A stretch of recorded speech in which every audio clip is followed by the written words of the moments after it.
One of the things I want to point out is the difference in the style of casting, whether depending on the bait, how light it is, or depending on the reel, how big the reel is. Okay? In this case, using a jig, we are talking about this any style jig. It's basically raising your arms like so, raising your arms, and it's just a flip. It's essentially pulling down on this arm and the other arm following through. And what I'm trying to say more than anything is there's no body movement. None of the body. It's all in the arms. Once again. And if you remember, if you want distance, you've got to have arc. Quarterback doesn't throw a 60-yard pass without having arc. Okay? Can't throw a bullet pass. So I like to swing the jig, and when the jig comes right here, right there, that's when I start moving my arms out to do the cast. So swing, here it comes. Okay, our next example would be, so often you see guys down at the islands or Hurricane Bank, wherever it is, when we're fishing the big fish, and they say, well, I can't cast a bait with that big reel. Well, there again, everybody can. And it takes a little bit of practice. And now it really takes arm motion, okay? So because there are no sardines at the receiver right now, although we would have mackerel or whatever down at the islands, and maybe some sardine, it all depends where we're fishing bait. It could be tube mackerel, whatever. Generally speaking, when I'm fishing a tube mackerel or a sardine or even a salami I might hook a little different, but a tube mackerel or a sardine, I like to hook right in front of the anal fin.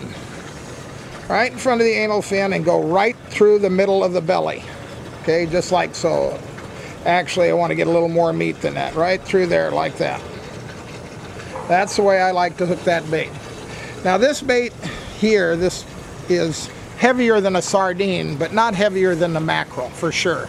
Nowhere near as heavy as the mackerel.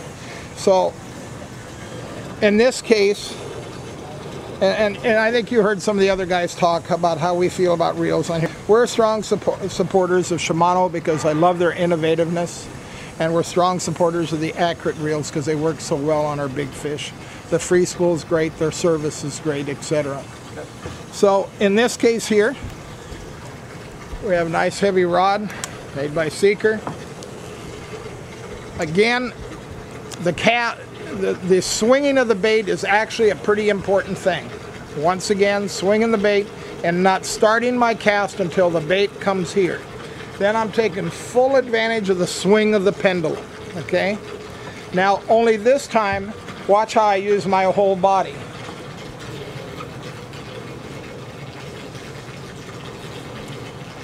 Okay, able to get a cast that most people say they can't do with a sardine. And the big reel. That's right. Once again, I forgot to wet my spool. See, even the pros mess up every time, right? When they're not fishing, yeah. When they're talking too much. So once again, I hope this will help some of you out there. And the big thing is to remember when you're at home to have that squirt bottle full of water. Because if you're practicing in your back lawn, that line needs to be wet. You got to squirt it every time when you make that cast, okay? But if you came home and twice a week you practiced for 10, 15 minutes, you'd be amazed when you get on a boat how much better you're going to cast.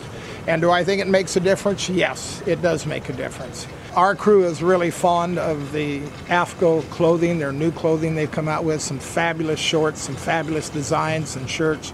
I know I sure like a lot of them.